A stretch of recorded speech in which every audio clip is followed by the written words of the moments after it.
Hey, what's going on everybody? I'm gonna walk you through our process of making a simple leather belt. I use the word simple because this isn't gonna be done with a roller buckle, it'll be done with a center bar buckle like this, which means we don't have to make the strap keeper on a belt. One of these, it's just gonna be a simple fold over with maybe one rivet. The back part of the buckle serves the purpose of the belt keeper. So this is actually going to be a personal belt for me, so I'm kind of excited. I'm making it on 6 to 7 ounce veg tan tooling hide. I would normally do it a little bit thicker than that, but we're going to be doubling up the leather and stitching it all the way down. So that's going to give us a pretty thick, sturdy belt. So keep in mind, I'm still sitting in my little temporary workspace here in my basement. We're building a shop out here that'll be done in about 2 weeks. It'll be much bigger, lots of space, no carpet. So stick with me on it. But all right, so this is the hide I chose. This one has, this one's been sitting in my shop for a while, so it's got some discoloration and things like that. So I wouldn't use this if I was just gonna keep the belt untreated, but I'm actually gonna be putting a layer of neat's foot oil, maybe a couple coats of it, and it'll darken it up just a little bit. Not quite this dark, this is an oiled latigo. If we were to drench the belt in neat's foot oil, that's about what it would look like. But I'm just gonna do a couple coats on it, give it like a nice even golden glow. So you start out with a full hide. This is about a 24 square foot hide. And the first thing you have to do is get yourself a straight edge along the side so you can use your strap cutter. But I don't wanna have to deal with the entire length of this hide because it's gonna be kind of a pain. So I'm probably gonna cut it right about here. It's pretty unlikely to have a belt that's gonna be any longer than about 55, 60 inches. So I usually cut it right about there. It makes this hide a lot easier to deal with when you're trying to use your strap cutter. In my new workshop, I'll have a completely clean 4x8 workbench. I won't be dealing with the clicker press and other tools on the workbench. Usually in a leather workshop, you want big wide open workbenches with nothing on it. It's the easiest way to deal with hides, but for our little temporary situation, this works out. So I'm gonna go ahead and make my cut here, make a straight edge cut along that side, and then start running my strap cutter down to make my belt.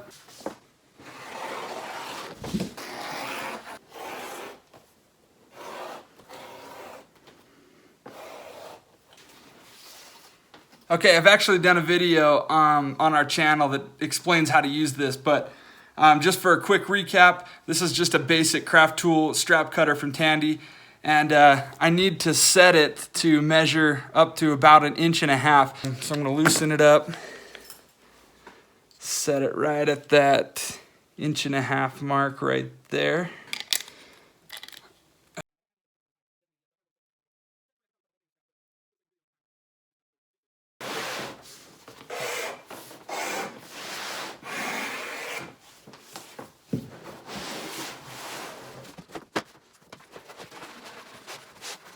Looks like I kind of lucked out. If I wanted to leave these natural, I probably could. This was a really clean hide, at least on that side of it. If I were to cut the whole thing into straps, there would have been some of them that would have been kind of discolored and darkened from the sun, but this is a pretty clean little batch of straps. So I'm gonna pick the 2 that I'll be using for this belt. We'll go with those 2 and save these for later. Okay, I'm gonna turn my straps around so I got the flesh side up, and I'm gonna take some rubber cement. This is Barge's all-purpose cement. This kind of stuff is amazing, used in the shoe world and everything. It's really, really strong. It's a contact cement, so you wanna put glue on both sides of the project, let it dry and get kind of tacky, and then put it together, and it's super strong. And before I do anything, I should mention I'm using a little squeeze bottle. This isn't the ideal tool for this project. This is what you want to use on something like a wallet where you just want a really small, precise bead. This would be much better with a brush because you want to, anytime you can spread the glue out and cover more surface area, the better. But I ruined my container, my glue bottle that has the brush on it. Well, I had one of those big cobbler cans or bottle, I don't know, whatever you want to call it, that come with a brush, and I left some glue in it that got dry. Ruined the brush, so I threw it away. And those are expensive too. I can't even remember how much. They're like $40 or something. So I got to get another one, but this glue bottle will do for now. I just want to get it pretty even. Okay, now that my glue's gotten a little bit tacky, I'm going to go ahead and flip it around. Make sure that the straps are completely lined up so that you're not doing too much sanding and evening out afterwards. Don't worry about pushing it down yet. Just get the straps lined up with each other. If you get any glue on the top grain of the leather, make sure you use one of these adhesive erasers or just anything that you can get a lot of friction, and make sure you rub it off early, because the longer it sits there, the more it wants to change the color of the leather. You'll probably get a lot of it on the edges where it squishes out. Let me see if I can. You can kind of see some right there. So you can take your adhesive eraser and it'll just ball up and roll off. But you really want to make sure you get all that glue off of your edges before you start burnishing, or it's going to completely mess up any edge work that you do. So I'm going to use my little jig here that I made. I went to Lowe's and bought these pre-cut pieces and put them together. Drop it in here. It just makes it a lot easier to work with. And I'm going to get all that glue off. Okay, I'm going to take some 240 grit sandpaper. I just have this laying around, but don't stress too much about the sanding right now. But you do want to make sure that you have level and even edges, because if you don't, then your edge guide is going to be off. And once you start putting your stitch down, you don't want to be too close to the edge on one layer of the leather. Sometimes when you're sewing, the top side looks good, but the bottom side is actually coming off on the edge. And that's usually because your edges weren't even. So I'm just going to do a really quick sand across this and just make sure it's flat. Okay, so now I'm going to go ahead and make my rounded edge on one end of the belt. The other end I'm going to leave raw because I don't know how long to make it yet. But essentially what I'm doing is I'm going to punch this shape into it. But keep in mind, since I'm doing a center bar buckle, I'm doing this buckle, I don't need that much overlap. So I'll probably only do up to about right here. So just a couple inches. Then I can fold it over with the buckle in there and measure out how long I need the whole strap to be. Anytime you're using a die punch like this, you want to make sure you have a really hard surface like this granite slab underneath. And you always want to make sure you have some kind of cutting board, because if this goes through the leather and hits that granite, it's going to dull it immediately. So I know that's kind of basics 101, but I feel like I need to cover that kind of stuff. It also helps to have a really sturdy workbench. This one isn't so sturdy. It's sitting on carpet in my basement right now for this temporary setup. So we'll have a much sturdier situation out in our shop. But this will do it for now. So I'm going to lay this right on the end there.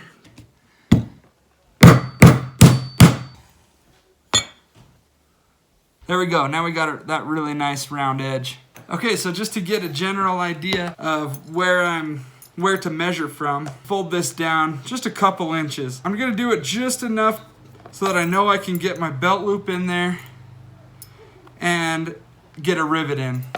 So I'm gonna say right about there. This is the part, it doesn't have to be super scientific or precise. It's gonna be a little different because once I get it stitched, I'm actually gonna wet it down and crease that a little bit more, but you want to get it wet before you push it down too hard, because that leather will crack right here on the spine. I'll be able to get a rivet right here and get my belt loop or my buckle to sit right in there, and I think that's just enough room. If that's the case, I'm just gonna make a little tiny mark right in the middle of this spine, just because it helps me know where to put. Let's pretend that's right in the middle. Now I know where I can put my oblong hole punch. So that's this guy right here. This is a 1-inch oblong hole punch. I could probably go a little bigger. I'm gonna go bigger just to be safe. This is an 1.5 inch oblong hole punch. Okay, let's base this off my waist just so that we can have a number as a frame of reference here. So I'm a 38 size waist. So what I would do if I were making this belt without any reference, because I have my old belt, so I'm actually just gonna make it exactly to here, so I don't have to do any measuring. But let's say I was measuring this for a customer. I would go by their waist size. So let's say somebody's a 38.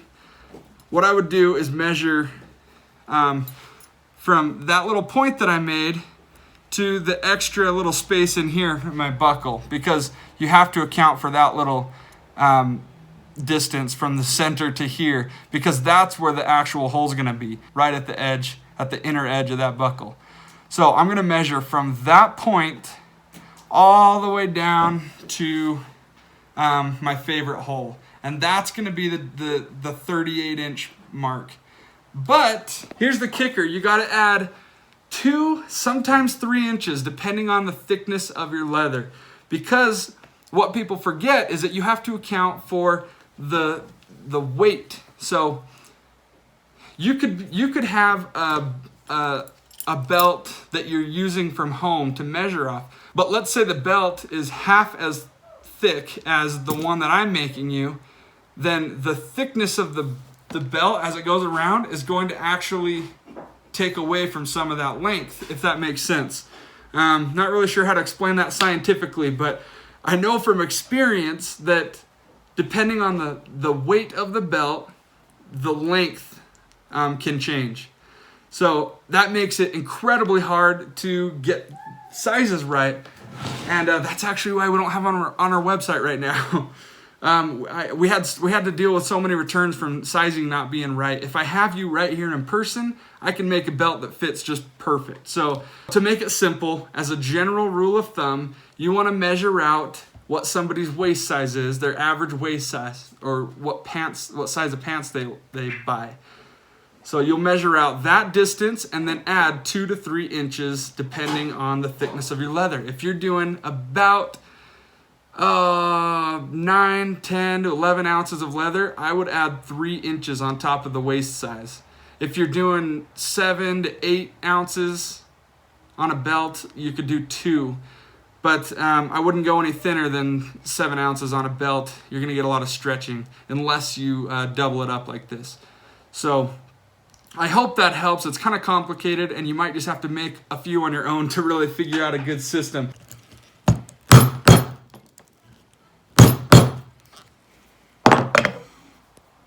I'm just gonna go ahead and put this on my waist and see if I can confirm my theory on the sizing of this belt. So let's say I want it right about there. That's a comfortable spot for my belt, so I'm gonna make a mark right where I want my favorite hole. All right. Okay, so it looks like this does confirm my theory. So if I measure my old belt up next to the new one from the inside of the buckle all the way down to the mark that I made on the new leather and compare it to my old hole, it's very, very close. And when you measure it, it sits right at about 43 inches. Now here's the thing.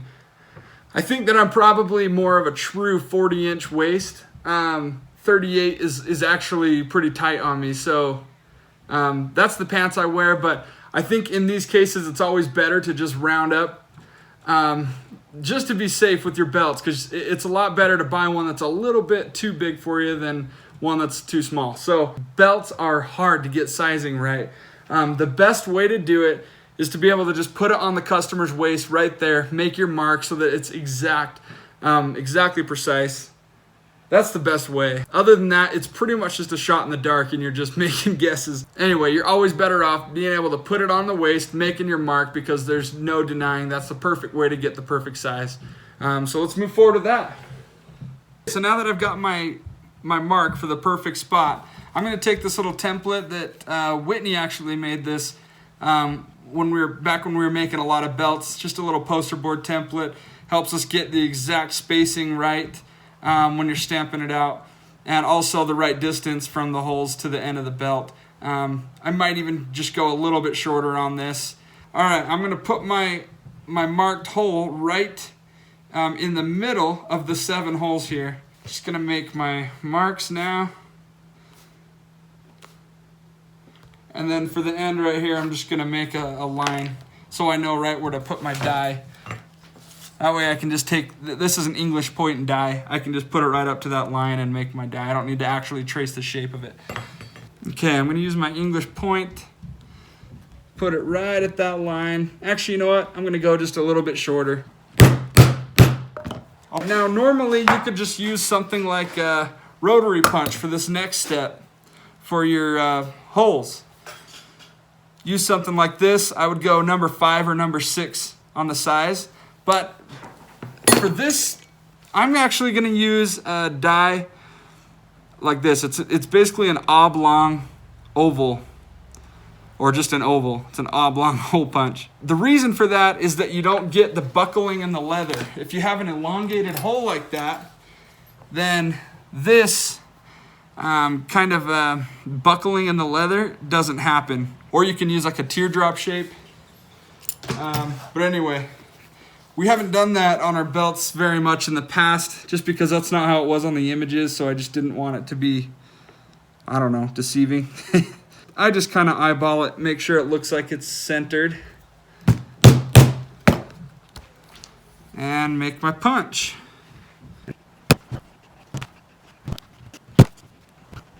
All right, there we have it. 7 elongated holes. Gotta punch that one out. All right, next step, I'm gonna take my craft tool edge guide here from Tandy, pretty affordable, and I'm gonna run it all along the sides of my belt, even around the rounded parts and the English point, all the way around it, so I know where to make my stitch. But the purpose of this is actually twofold. It gives you a good guide for your stitch, but it also creates a groove in the leather for the stitch to sit down so that it's flush with the leather. That way the stitch isn't gonna get snagged on things and potentially break.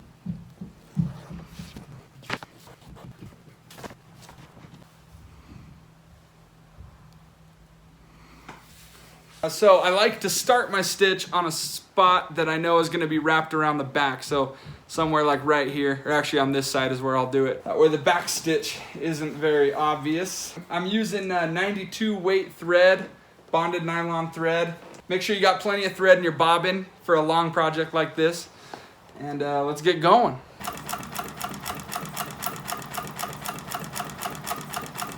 We made it all the way around. Beautiful. Hallelujah. All right, I'm gonna back stitch twice. And then forward stitch again. So I'm ending in the same hole. And we're good. Woo! I'm gonna put my little buffalo stamp here.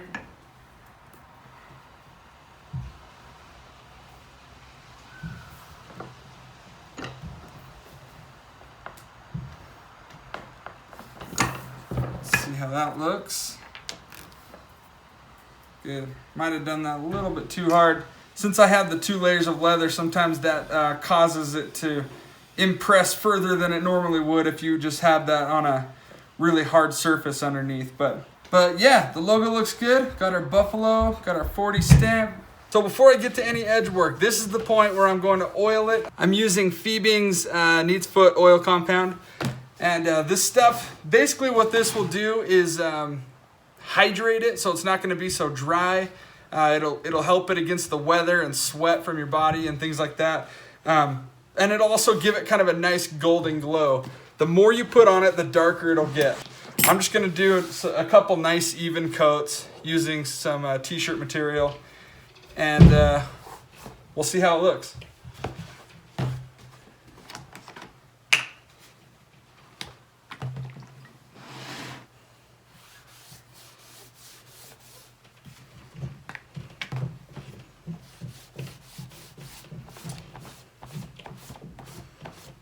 Change of plan. Instead of t-shirt material, I'm going to use this paintbrush. I think it'll apply a little bit more and go further. Yeah, that's better.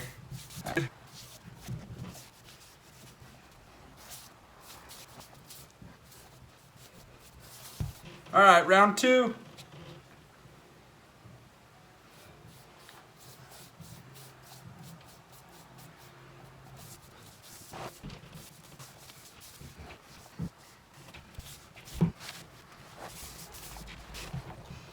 Okay, I think that's it. That's 3 coats of Neat's Foot oil. And I think I'm going to leave it at that because it'll get darker over time with age, and it's gonna look really nice. So the next step, I'm gonna use my number 2 craft tool edge beveler from Tandy to run along all the corners on my edges to give it a really nice rounded beveled look. And that way, once we're going over it with burnishing tools, it's not gonna mushroom out on the edges. It'll just stay nice and rounded and smooth. So that's the next step. No, I forgot to hit record. I've already beveled my edges, but basically what I did was I ran this tool all along the edge and just got a nice rounded bevel. This is the shavings that come off, so you can tell you get all those corners off, and it just gives you a really beautiful rounded edge. And I do it on the top and on the bottom. So yeah, I'm really happy with the edges. Now we can hit it with the burnishing tools and it's not gonna mushroom out. Okay, I'm gonna start it off with a coat of water. This is just a craft tool Tandy hand slicker. I'm gonna go over it with the smaller one first to get the edges. And then I'll go over it with the bigger one to get the flat spot on top. When I'm doing it during this water step, I like to slick it down until it starts squeaking, and you look at it and it's a little bit shiny. That's how you know you're really getting those fibers to lay down and get a nice clean burnish. So I'm gonna do that throughout the whole belt, and then I'll go over it with saddle soap and beeswax after. Also, I like to go over it with a canvas cloth, because that's like going over it with really, really fine sandpaper. It just smooths it out and gets it really shiny.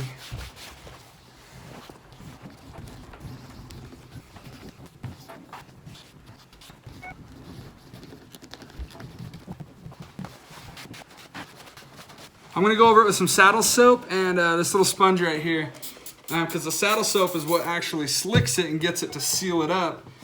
It's just a really nice slicking agent. And this is what makes it permanent. The water makes it look really good, but it won't make it stay. So you got to do this to seal it up.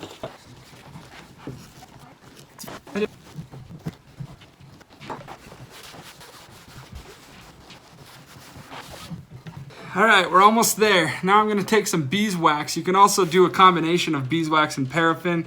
I just use a natural beeswax block. We got one side done. It's looking really sharp, really clean, glossy. I don't know if the camera really does it justice. It kind of just looks dirty, but it's a nice, glossy, clean edge.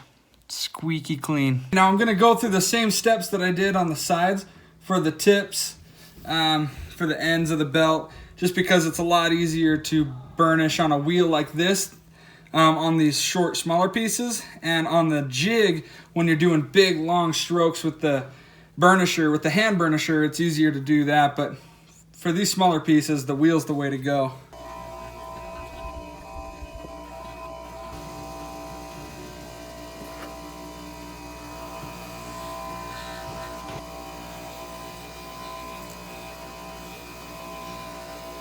Last step in the edge treatment, I'm going to take this leather edge paint from Tandy. This is the neutral color, so it's kind of just a primer or a top gloss treatment that you would put over other edge paint. But since I just want that natural color, I'm just going to put that on. It'll leave like a nice glossy finish, and it should just seal it up for a long, long time. So I poured some in my lid here. I like to use these little black sponge paint brushes because they don't spill over.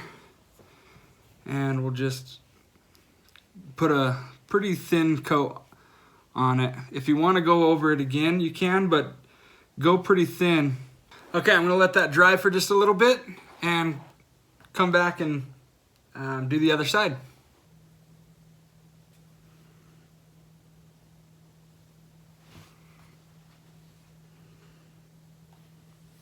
You want to make sure it's completely dry, and then take your canvas fabric and just run it down.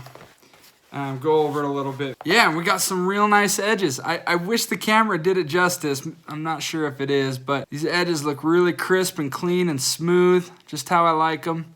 I love the rugged feel of this belt. It's definitely imperfect, but it feels like a piece of tack. Heavy duty, edges are taken care of, stitched all along the sides. This type of leathercraft just kind of encompasses everything that I love about the leather world. And it's really what got me into it, was walking around that Western tack shop. It was this type of product that just got me loving leather.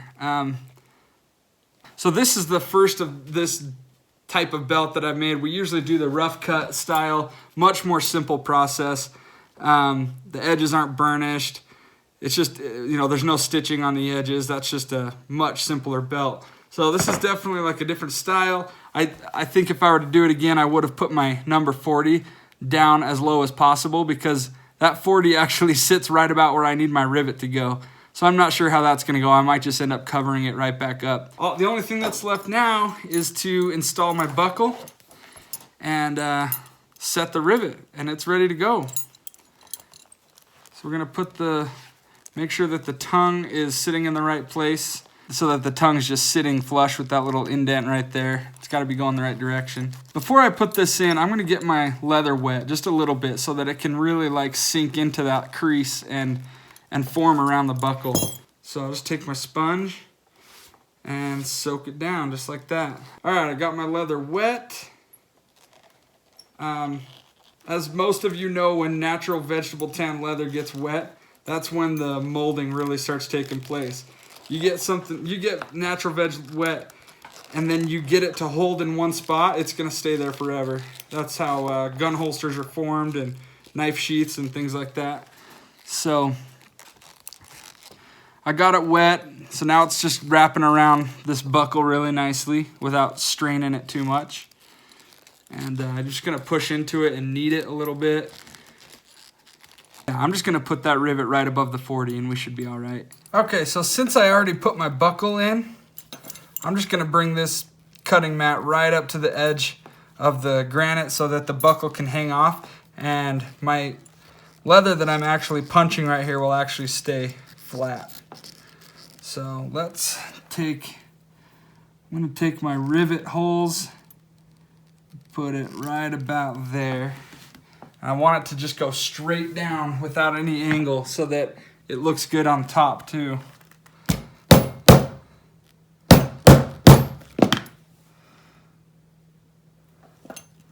Looks like we're through. Now I'm just gonna go through it on this end to make the rivet easy to push through. Let's find a cap piece right there. The way I'm doing this, the flat side of the rivet's gonna be on the top of the leather because I don't have an anvil, a rounded anvil under there, but that's gonna be fine. Make sure it's just super tight. Feels good to me. And there we go. Okay, so there we have it. This is the finished product. I'm really happy with it. It's clean and simple, but it's also pretty rugged feeling. Feels like it could be a quick draw rig or a piece of saddlery or tack equipment. It's just how I like it. This is exactly the type of leather work I love to do. If you have any comments or questions, please make sure to leave them down below, and I'm happy to talk about it. I'm an open book. I try to get to all the comments and emails that I get. I don't always get to all of them, but I try. So please make sure you leave some questions, or even if you just want to say hi. I'd love to hear from you guys. Another successful YouTube tutorial. Thanks for watching, you guys. We'll see you on the next one.